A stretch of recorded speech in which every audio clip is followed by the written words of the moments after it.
Welcome in, everybody. This is the Baxter Street Boys. I'm your host, Cole Wilcox, not joined today by Jake Gordon, but joined as always by producer Griffin Rudy.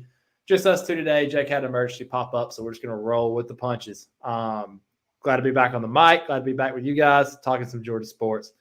And listen, since last time we talked, there's been a massive turnaround in two sports. We're definitely excited to talk about that. G-Day has happened since then, so we're obviously going to sprinkle a little bit of that in. G-Day is always fun. I'm not sure it really gives you what you need in terms of just the football anticipation, but it helps. It might make it worse. I don't know. We'll talk about that. But we're excited that all the sports are turning the corner right now, and we just couldn't be more pumped up. So appreciate you guys listening. Let's get right into it.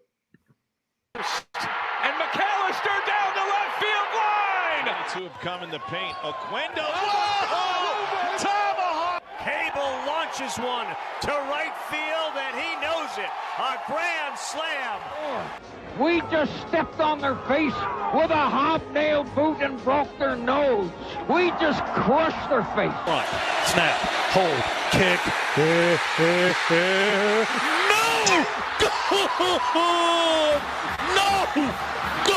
No! By the defense. 40, 30. They won't catch him. Go Swift into the end zone. Touchdown! The freshman just ran it back to Philadelphia. Throws near sideline, and it's intercepted. Intercepted. Keely Ringo at the 21. Off he goes. 40, 50, 45, 40, 35, 30. Near sideline. Breaks the tackle. 20, 15, 10, 5. Touchdown! Touchdown! Touchdown! Georgia! I know I'm asking a lot, you guys, but hunker it down one more time. In case any of you were wondering, or just forgot, you just check the shirt. Back to back. National. We did that. Champ. Sometimes I'm just walking to the field or getting home in the car, driving home, and I'm just like, we won back-to-back champs. We're actually the reigning back-to-back champs. How wild is that, Griff? It's nuts, dude. I mean, back-to-back. We won 2 in a row. In the college football playoff era, which is, I don't think people honestly have, realized how difficult that should be. No. For a team to do. In the playoff era. That's sensational. In years where you have to win more games than you've ever had to win a national championship, Georgia did it back-to-back. They did 2 years in a row. Yeah. It is it's special times, man. It's special times. We're better than your favorite team. That's the best way to put it. There's no doubt. And we got a lot to unpack talking about football.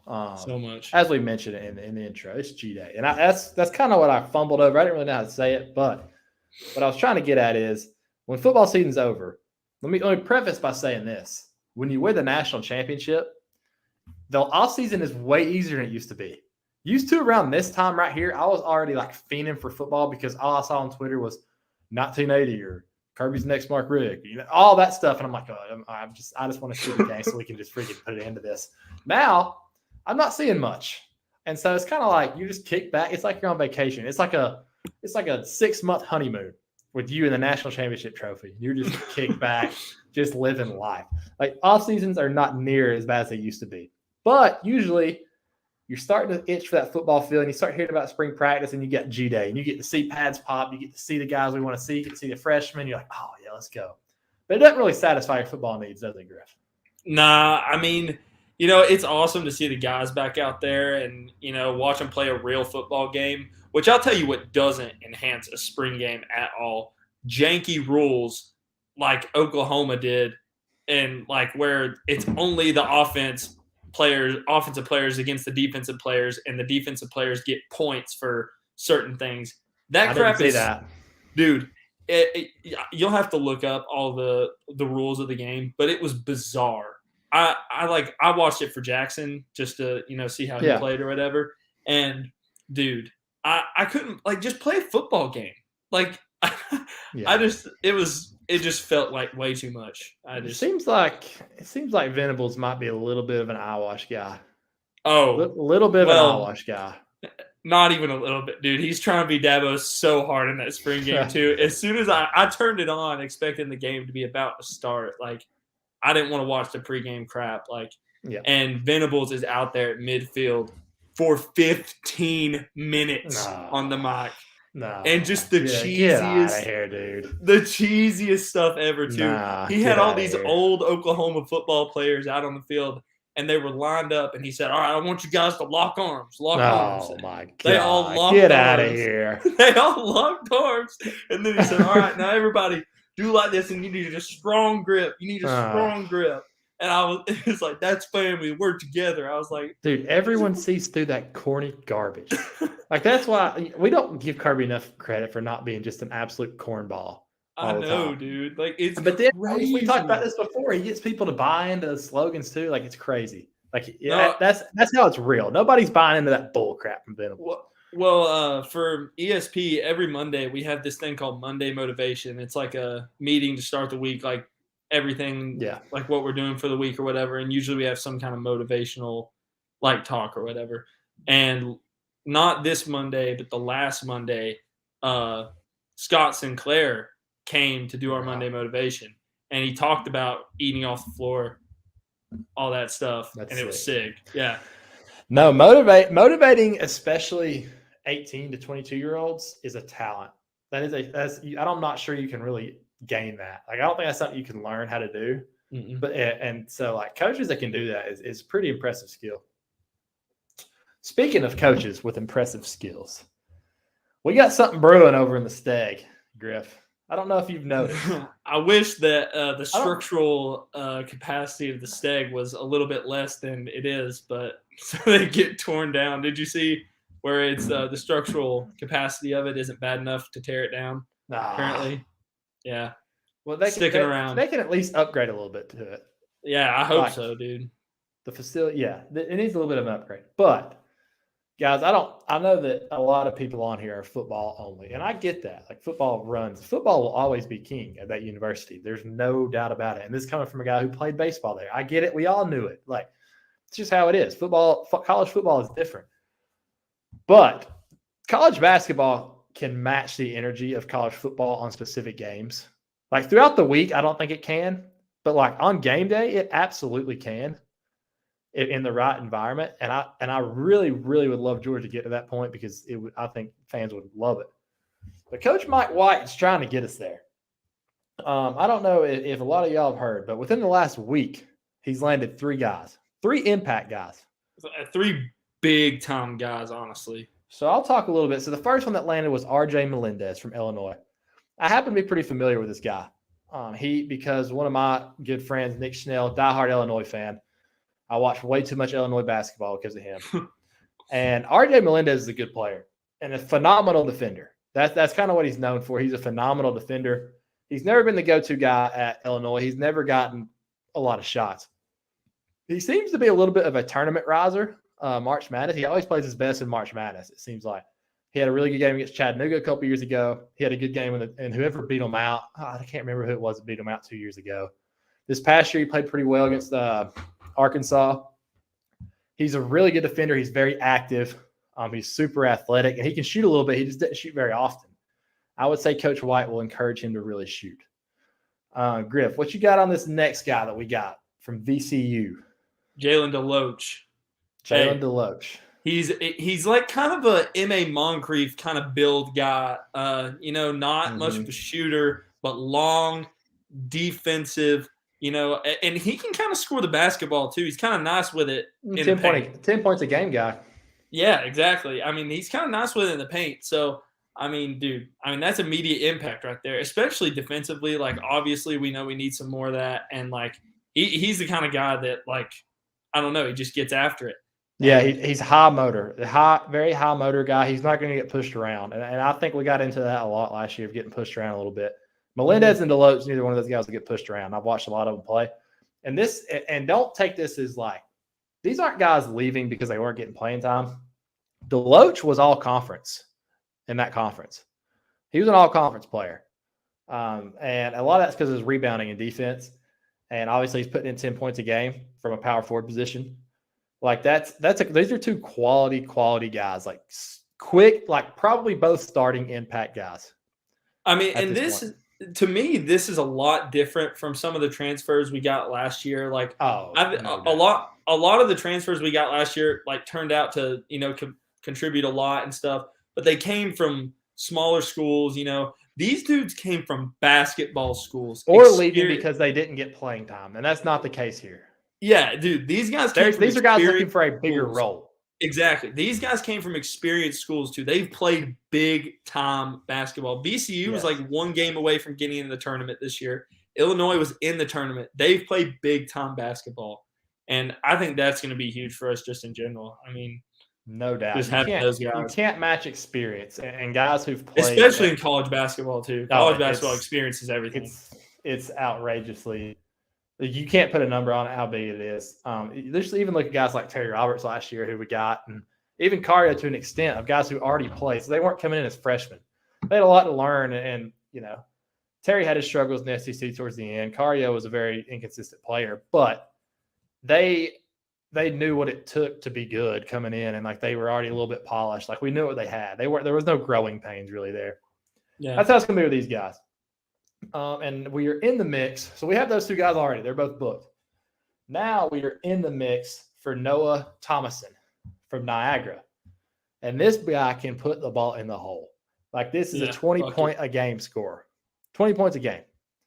That is scoring the rock at a high level. And his final five, just to put it in perspective, St. John's, who, unless you've been living under a rock, it has Rick Pitino now.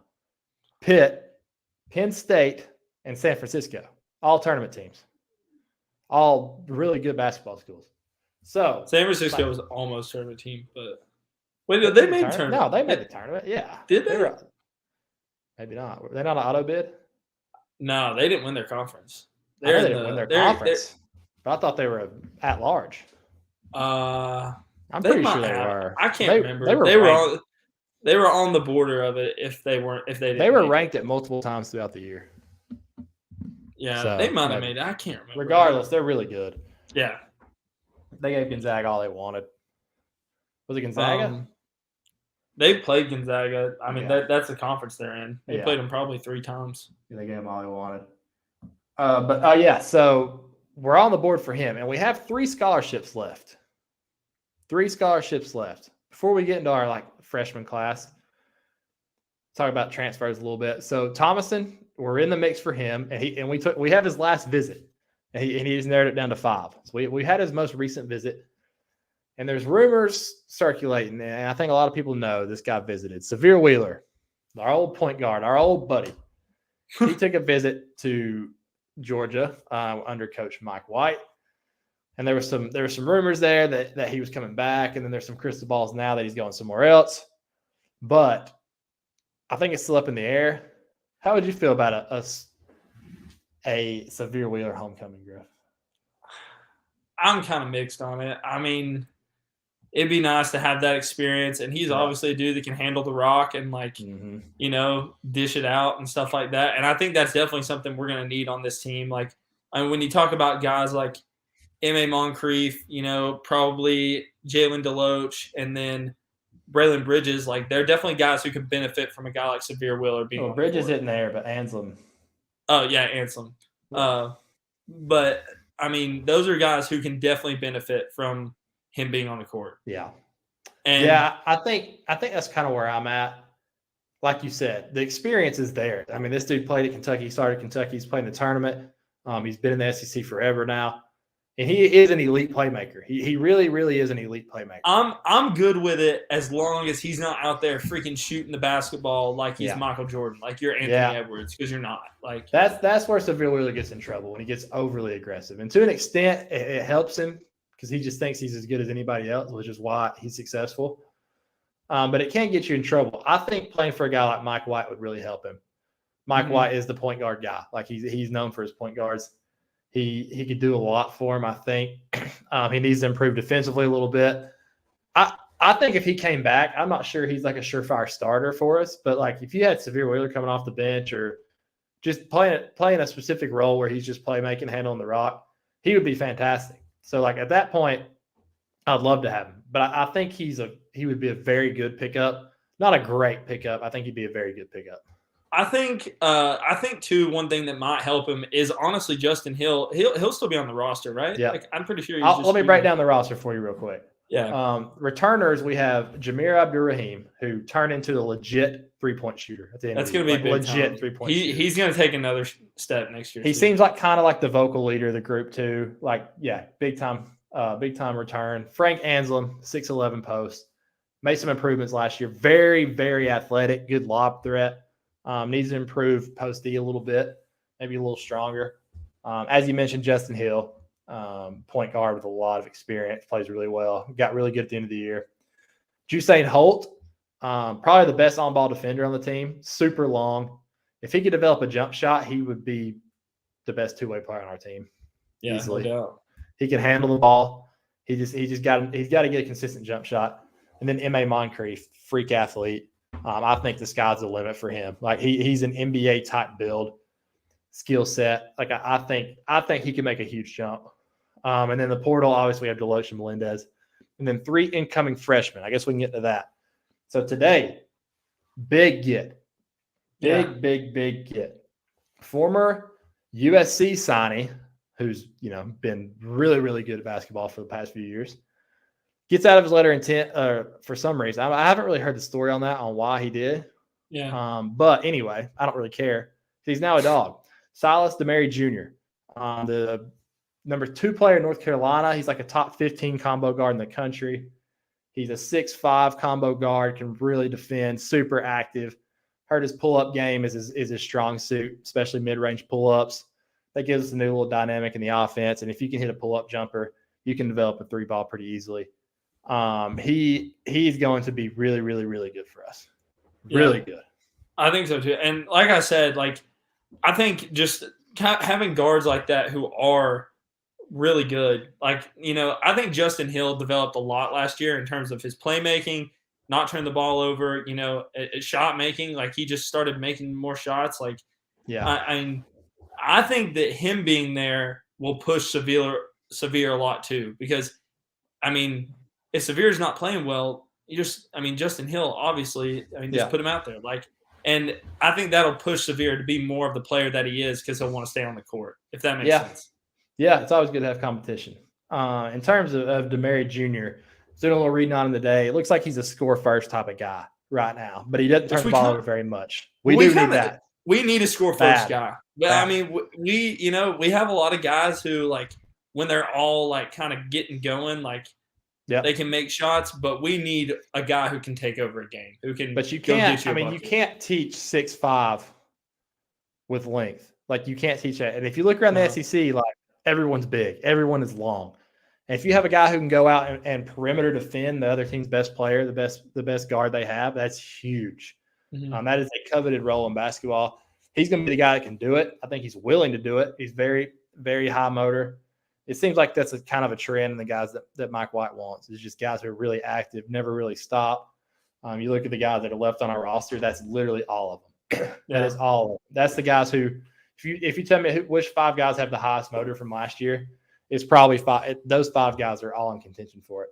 No doubt. So he's building a roster that we're adding length to it, which I love. We needed more length last year, big time. And things are looking up. The other 2 incoming freshmen we have, Dylan James, Mary Jordan, all top 100 players.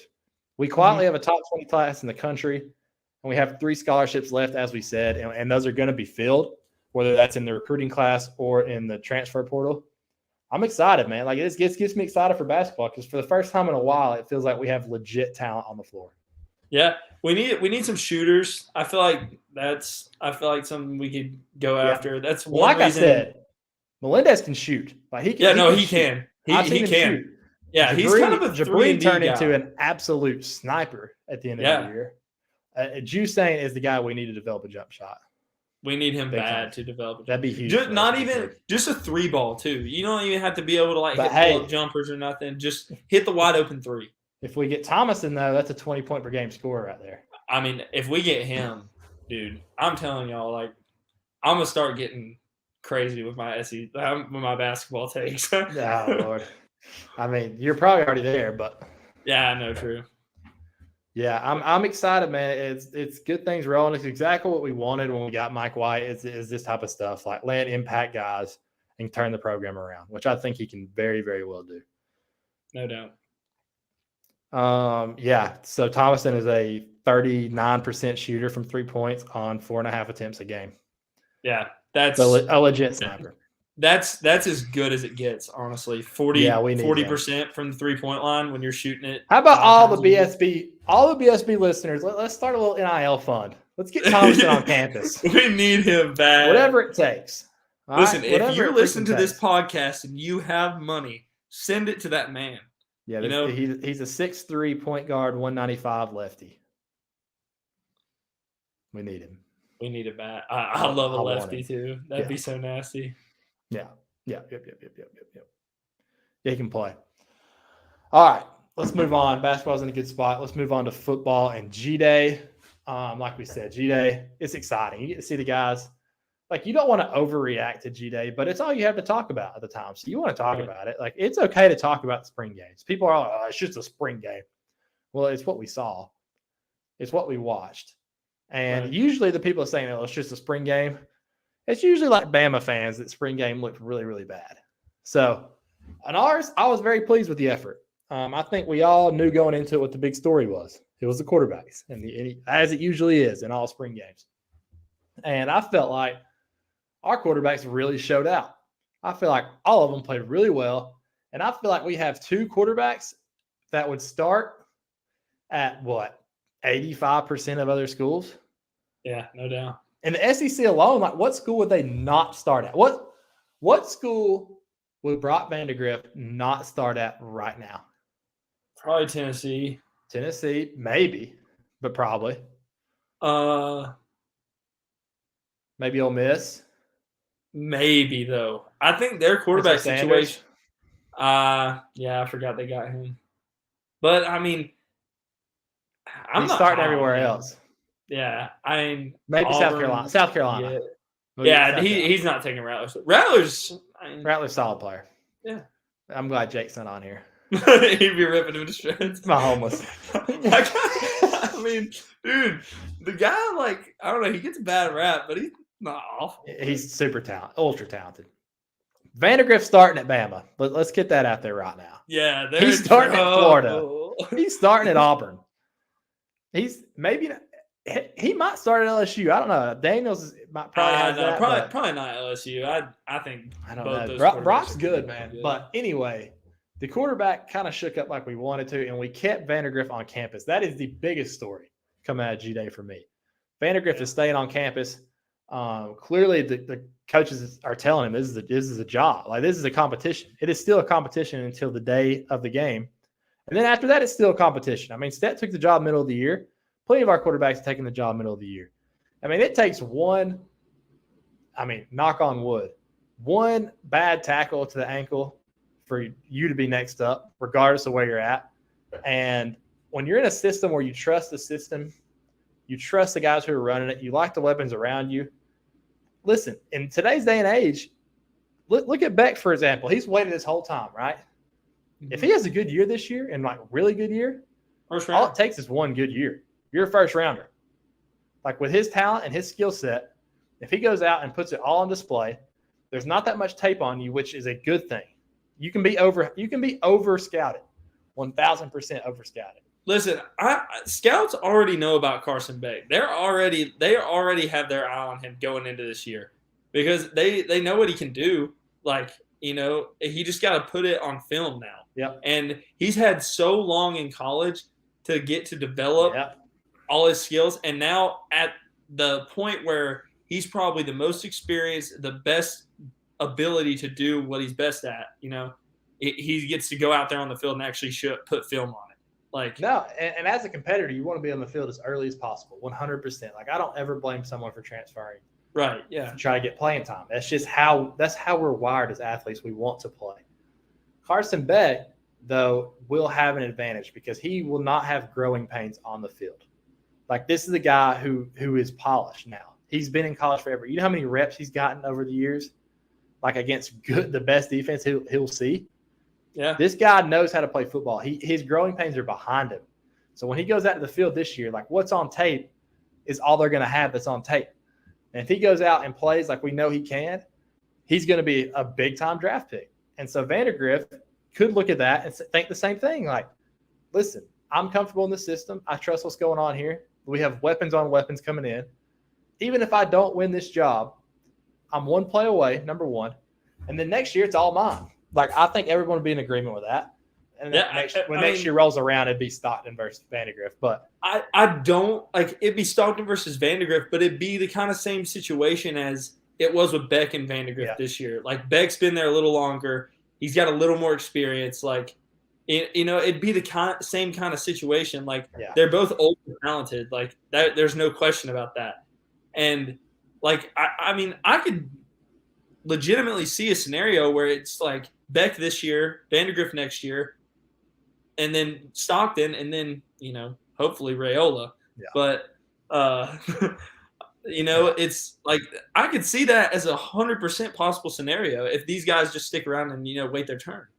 Yeah, no doubt. And I thought they both performed exceptionally well in G-Day, and I think everybody's excited to see that. Some of the other performance of G-Day. Anybody stick out to you in particular? I mean, Rock had a great catch. Cash Jones played really well. Cash Jones, like, I think Brooks said this on Twitter the other day. Like, you watch the games at this point, like, he's not just some, like, random walk-on guy. Like, yeah, he's white. Okay, like, let's just get that out of the way. He's white. He's a running back. He's white. That automatically is like, he's gonna walk on. It automatically like changes something in like your brain. Like when you see a white guy like out there at running back doing stuff, and you're like, oh man, that boy can ball. Like, because you just don't see it. Like it's just not something you see. That's kind of why Christian McCaffrey, when he burst on the scene, was like, oh my gosh, like, yeah, this guy's not just like cool. He's freaking good. Like, it's just you don't see it very often. So you see Cash Jones out there, and you're like, that's a cool story. No, he's good. Like, he's legitimately good. He's a good player that I think will get touches. Yeah, I really have a spot doing something. And, I think he's a very good running back. Mekhi Muse came out of nowhere. I don't know where this dude came from. Came out of nowhere. Has wheels. Yeah, he does have wheels. He played great in G-Day too. He like, not only did he like return a kickoff, he had 91 yards receiving on 4 catches in a touchdown. Yeah, 54-yarder. He came out of nowhere. I listen. I follow the sport pretty closely. I don't know who Mekhi Muse is, but he showed out on G-Day. And hey, the last time somebody like this showed out, his name was A.D. Mitchell, and he had some pretty good games for us. Yeah, he who must not be named. Yeah, for real. I'm so excited about our receivers this year. This is the most, like, this is the best receiver room we've had in a long time. Deepest. I mean, when you look at what our starting receivers are going to look like, it's probably going to be Lovett, Rah, Lad. Like, yeah, that's elite. And then you have Rosamie Jackson, who I think if the season started tomorrow, he'd be out there over Rah. Honestly, you might be right. I think I've heard so much stuff about Rah though. Like, people think that he's going to be incredible.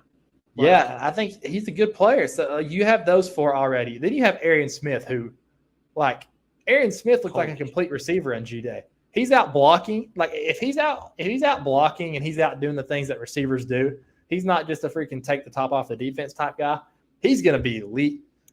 And then you have the freshman, dude. You have Yazeed Haynes, who, I mean, every report you get out of spring practice is Yazeed Haynes is legit. Yazeed Haynes is this. He's that. Tyler Williams, big-time receiver. Anthony Evans, all 3 of these guys we brought in who are super talented. They're going to play.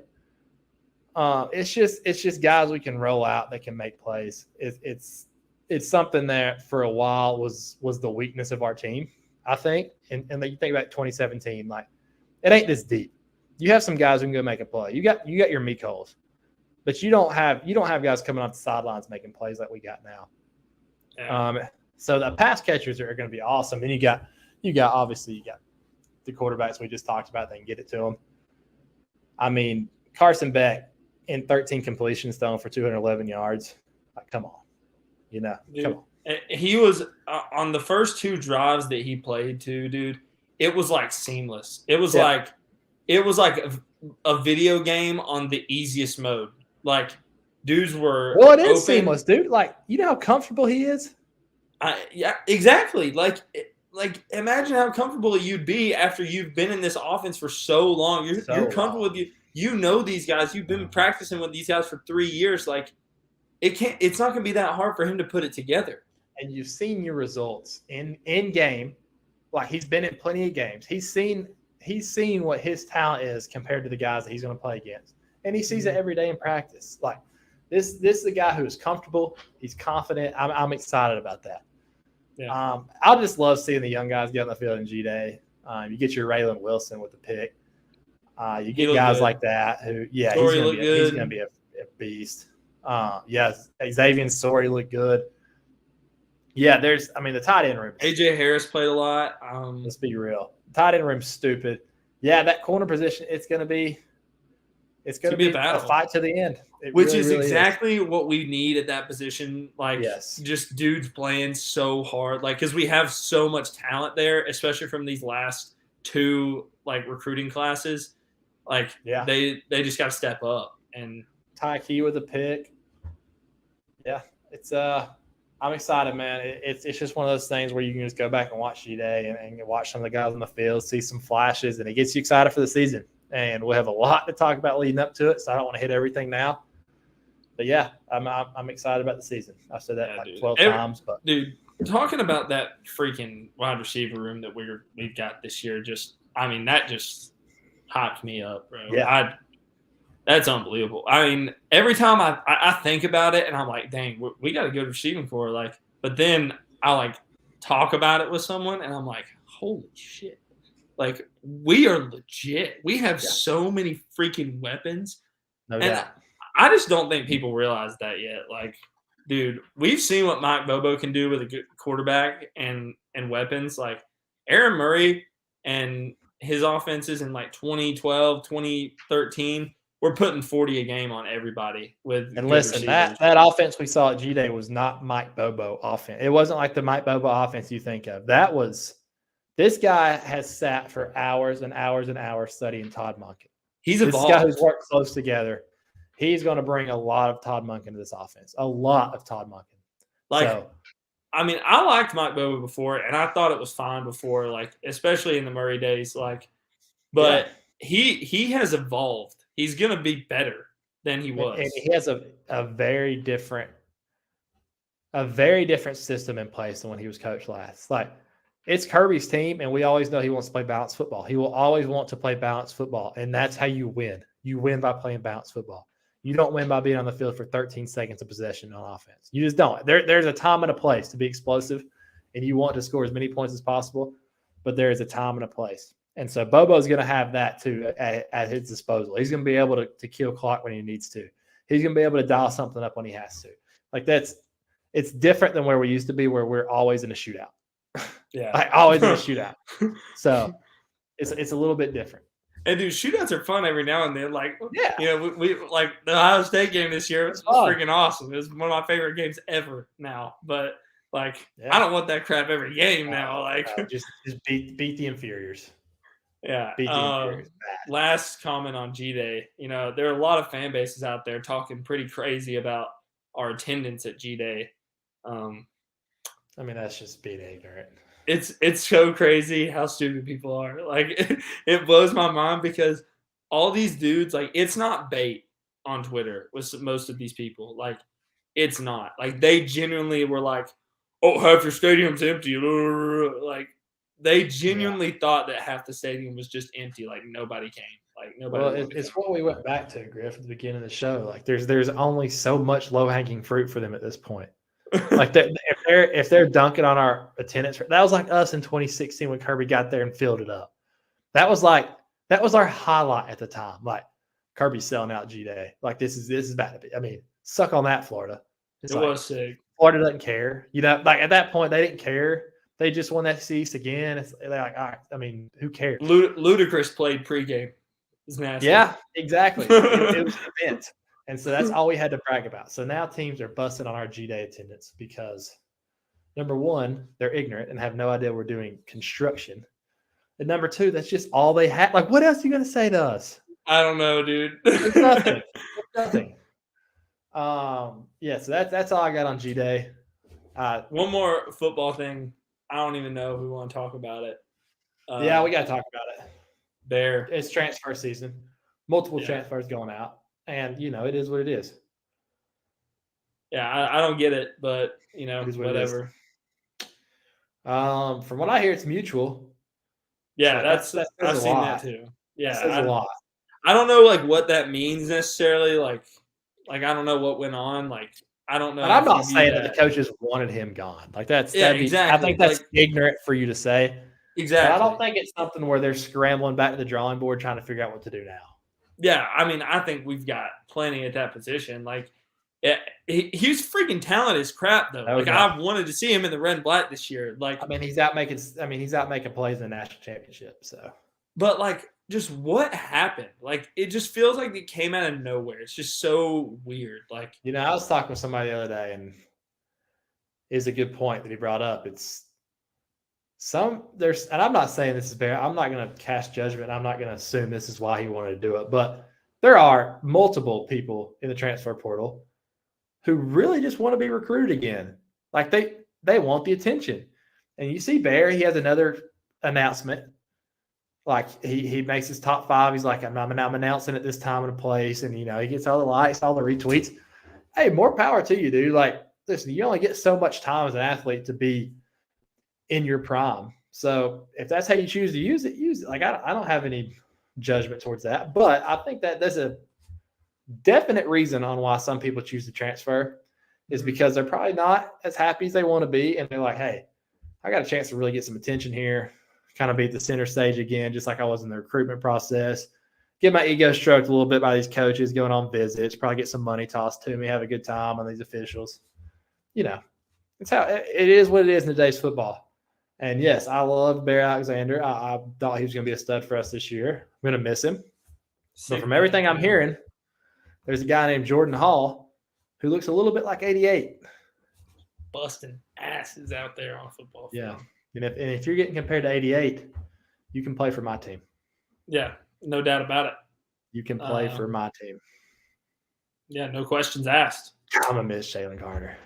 I know, dude. Speaking of transfer season, one last football thing. Deion Sanders, Coach Deion, he's taking everybody. He just had 15 guys transfer out of his program after spring day. Listen, this is one thing that I will not let down. I'm going to keep so many eyes on that situation because I want him to fail more than anything now. Why is that? I don't know, dude. The way he talks, just a hater. No, it's not. I like Deion as a player, as a person. I like Deion, but as a coach, I'm like, dude, just shut up. Yeah, I don't know because I understand it wearing a coaching hat. That's kind of the pull is you're gonna be at the center of the stage because Deion's your coach and you're constantly on Twitter on the Twitter timeline. That's kind of a recruiting tool. So whatever you got to do to make it happen, I understand. He's at Colorado, Griff. When's Colorado going to be on your Twitter feed without Deion? I know. I mean, they packed out the stadium. I think it'd be cool to see him be good. I just think it'd be funny. I think it's crazy the people that think he's going to flip a 1-11 roster or whatever the heck they were, 0-12, whatever they were, and make them a contender this year. That's crazy. I'd love to see him fail just so for everyone to be wrong about it. Honestly, I'd love to see him fail. That is hater 101. Sometimes you just got to be that guy. I guess so. That's the way I feel about it. Oh, Griff, I don't know if you saw. I don't know if you paid attention. But the baseball dogs have got up off the mat and shown some life. And here we are sitting.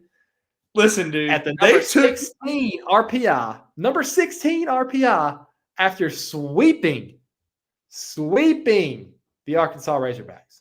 First time since 2018, I think they've been swept.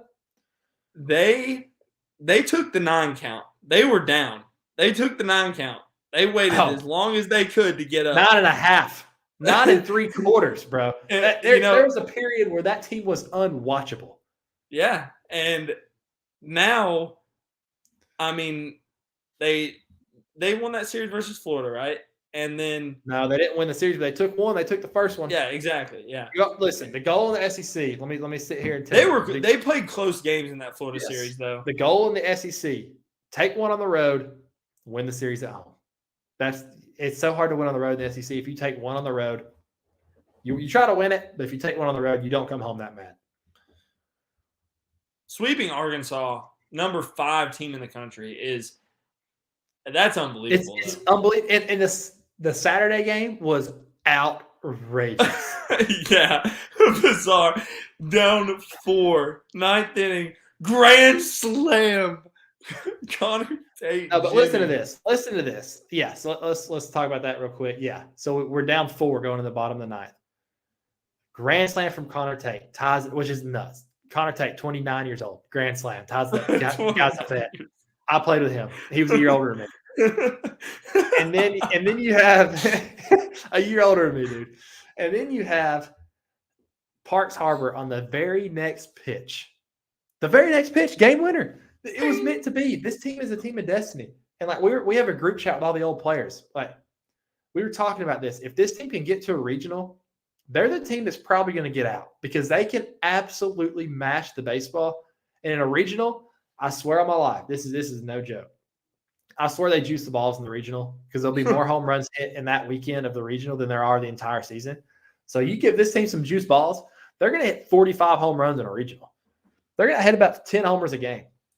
So Charlie Condon's got, 18 home runs already? Yeah. So listen to this, Chris. So they start SEC play with South Carolina, Auburn, and at Vanderbilt, which is tough because South Carolina is arguably the best team in the country. Yeah. But out of those games, they get swept by Carolina, take 1 from Auburn, and then get swept by Vanderbilt. So we're 1-8 off the rip, which is worst case scenario. Because then guess who you have coming up? At the time, top 10 ranked Kentucky at home. And then you're going at Florida, the number 3 team in the country. And then you're coming home to Arkansas, the number 5 team in the country. So you're 1-8 rolling into that stretch, and you're like, oh my gosh, this is about to get ugly. Like not make the SEC tournament ugly. Yeah. All they do is win the series against Kentucky, which is like, oh, okay, wow, we won at home. That's what you're trying to do. That's pretty big. Take the first one in Florida, which is like, oh, and then we lost 1-2. Like, that's a good lineup. We're holding to 2 runs.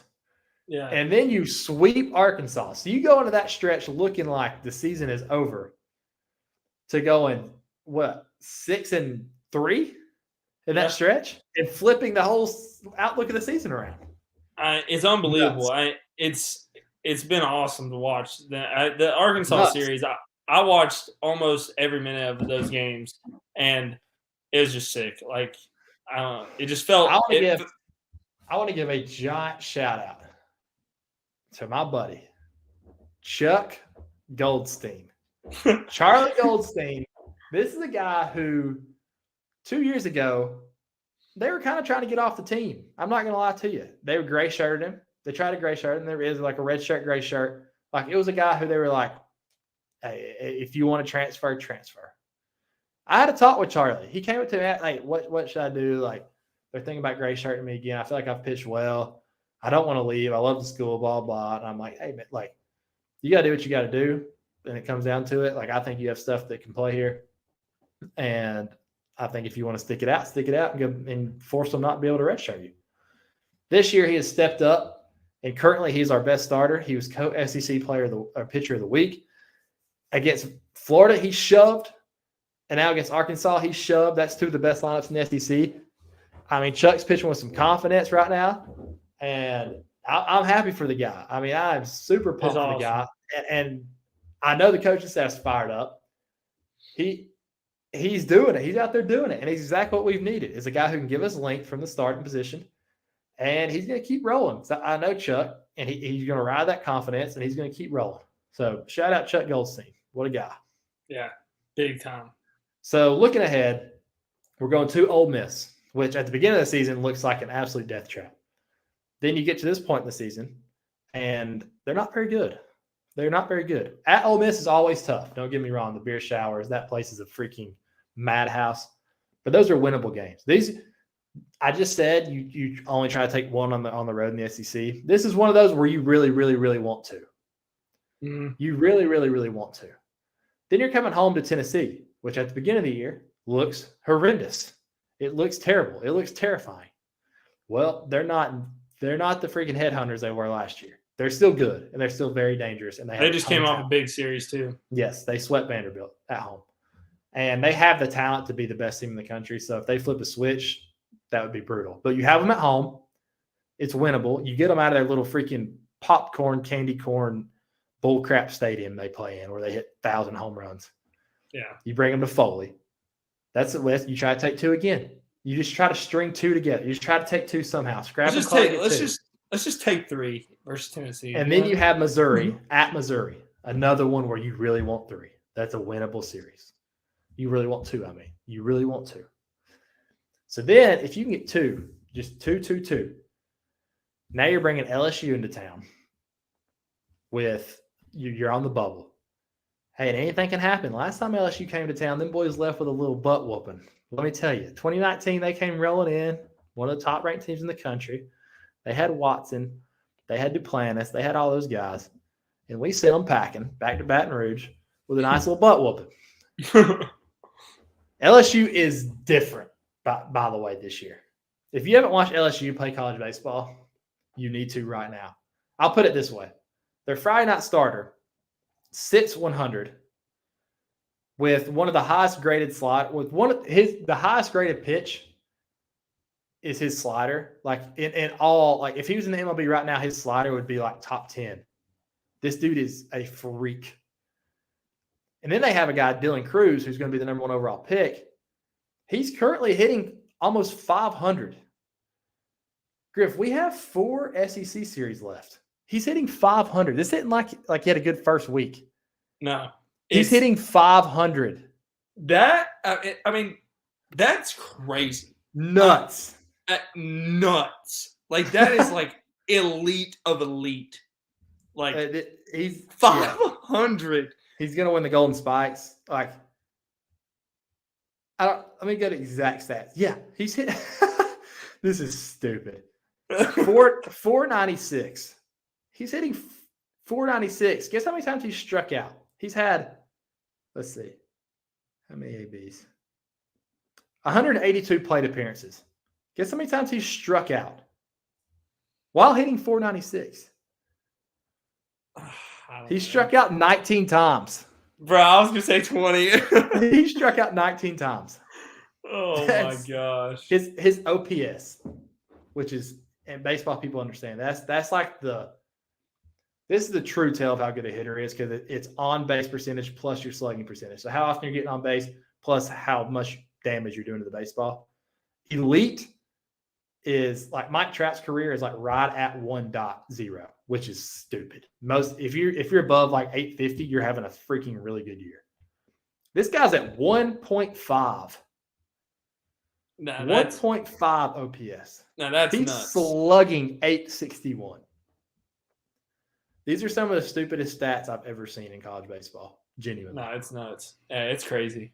He's fun to watch. He hit more homers last year, but he hit 2 last weekend. Yeah, like that's a series. If you're in Athens, like it's worth going to see this series against LSU. It's the last weekend of the year. Number one, because it could be huge. It could be massive implications for the baseball team if they keep playing hot. And number one, you're going to see like multiple big leaguers play in that series, especially from LSU. There's some big leaguers in that Georgia team.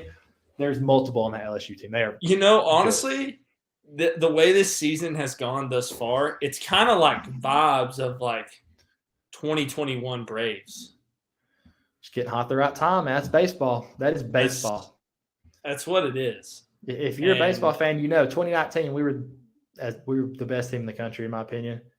And then Florida State just went scorch mode on us. Yeah. They were the last team in the tournament, the last team selected. They wouldn't have been selected if it wasn't their freaking coaches last year. They got selected and went to Omaha. I can't believe these Dylan Cruz stats. I just keep looking. That's not even video. You can't hit that good and road to the show. No. You're not going to have a 1.5 OPS on a video game. I mean, I couldn't hit that good if you gave me like a giant tennis racket to hit with. Against SEC, nah, that's nuts, dude. Nuts. That's He crazy. hit 349 last year as a freshman in the SEC. Well, sophomore, I guess. Freshman, he hit 362. Baller. Get out of here. That's crazy number. Like, it's like one of the most slam dunk prospects of all time. But yeah, the baseball. I'm excited. I hope they keep it rolling, man. Like you at this point in time, you've dug yourself in a hole. Everybody knows that. You got to win your midweeks. Don't slip up on the midweeks, and they're so easy to slip up on. So easy to slip up on. But you can't do it. You got to win them. They're big for the RPI. And when I say RPI, that's massive in college baseball. It's like one of the biggest indicators if you're going to be in the postseason. They're the number 16 RPI with the number 2 strength of schedule in the country. Like they factor that stuff in. Like the record doesn't look great, but that stuff is heavily, heavily factored. So this team is in the mix. Don't get it twisted. They have a legit shot at making the postseason. This Arkansas series is really just, I mean, oh, the biggest dude, it changed the whole trajectory of everything. Yeah. So what your goal is, you try to get close to 500 in the SEC, and if you don't get to 500, you have to win a game or 2 in Hoover, and then you're in. If you get 500, you're in. Like there's been, I think, one team ever that didn't get in after winning, I think, 14 or 15 games in the SEC, and it was a Kentucky team that you get in. If you win 15 games in the SEC, you get in. So we got 12 games left. We need about 7 of them. It's going to be tough. It's going to be tough. Need a sweep. Need a mix of sweep in there. You're golden. You'd like to have those 7 before LSU rolls to town. Let me tell you that right now. You would like to. You would. You would like to. Because I'm not kidding y'all. That team is special. Hey. But they're coming to Foley. Everybody loves an underdog. You coming to Foley, though. You know? You don't just leave there with a win. Yeah. You know what the last memory that LSU has rolling into there is Big John Cable hitting a pinch hit grand slam off the bench. That's in the intro. Yeah. They'll remember that one. They'll remember that one. Well, as a good show, I'm fired up. I mean, all sports are looking up right now, and that's all we can ask for. That's all we can ask for. Just give us a chance. That's all we want. Appreciate y'all listening in. Follow us on all platforms. Y'all know the drill. Griff texted us today and said he's about to get the TikTok rolling. So yeah, I posted one today. It's pretty good. Did you watch it? I did watch it. Yeah. Yeah. Well, love you guys. Have a great week. And as always, freaking go Dawgs.